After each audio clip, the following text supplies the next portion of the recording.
তো স্বাগত বন্ধুরা, আবারও তোমাদের স্বাগত জানাই স্বপ্নে ডায়েরির ফেসবুক পেজ এবং ইউটিউব চ্যানেলে। দেখতেই পাচ্ছ কুয়াশাচ্ছন্ন সকাল, মানে তো সকাল সকাল আমরা বেরিয়ে গিয়েছিলাম মায়াপুরের উদ্দেশ্যে। তো কলকাতায় আসবো, মায়াপুর ধাম যাব না, এটা হতে পারে? এখন যে গাড়িটা দেখলে, আমরা এর পরের গাড়িটা বুক করেছিলাম রেড বাস থেকে, যেটা ছিল একটা লাক্সারি বাস, এবং এটা ডাইরেক্ট ধর্মতলা থেকে মায়াপুর। সেই অনুসারে এখানে অনেক বাস পরিষেবা থাকে এবং অন্যান্য ছোট পরিবহন বা অন্যান্য নর্মাল বাসও থাকে। যে যেভাবে যেতে চায় সেভাবে যেতে পারো।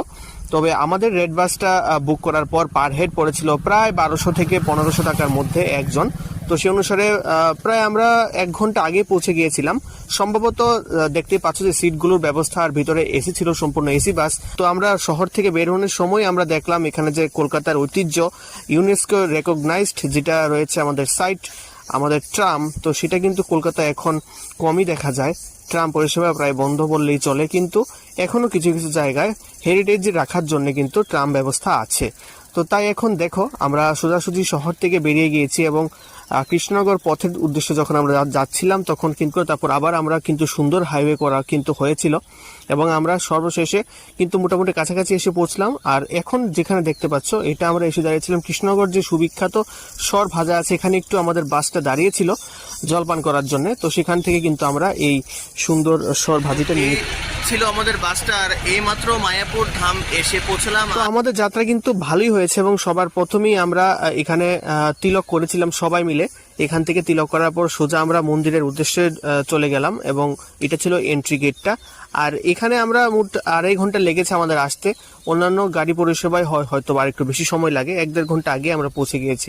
তো আমাদের প্রথম উদ্দেশ্য ছিল মন্দির দর্শন করা, কারণ আমরা যতটুকু জানি যে 1-1:30টার দিকে মন্দির বন্ধ হয়ে যায়। আর এইখানে কিন্তু জুতো, মানিব্যাগ এবং যা যা ব্যাগ তোমরা রাখতে চাও সেখানে রাখতে পারো। এবং দূর থেকে যে দেখা যাচ্ছে সেটা হলো মেইন মন্দির, যেখানে রয়েছে আমাদের ভগবানরা। আর যেহেতু আমরা শীত সিজনে গিয়েছি, মানে জানুয়ারি মাসে গিয়েছিলাম, তখন সেখানে রং বেরঙের বাহারি রঙের ফুল কিন্তু এই প্রথম আমরা ওই জায়গাটায় দেখেছিলাম। তো দুপুরবেলা আমরা এসে পৌঁছলাম, ভাবলাম এখানে অন্ন প্রসাদ মানে ভোগটা কিন্তু আমরা গ্রহণ করি। কুপেন কেটেছিলাম, এবং কুপেন কেটে আমরা সোজা চলে গেছিলাম যেখানে প্রসাদ কক্ষ, যেরকম তোমরা দেখলে। আর এত সুস্বাদু আর এত সুন্দর প্রসেস প্রসাদ বিতরণ করার, মানে আমি ভাষায় বলতে পারবো না। এত সুন্দর মানে পন্থা অবলম্বন করে এতজনকে একসঙ্গে, প্রায় 1000 জন মানুষ একসঙ্গে বসতে পারে। এত বড় ডাইনিং, আর ব্যবস্থা এত সুন্দর, আর প্রসাদ এত টেস্টি। তোমরা কারণ এখানে ঘুরতে গেলে মিনিমাম সারা একদিনও ঘুরতে পারবে না, শেষ করতে পারবে না, এত বড় চত্বর।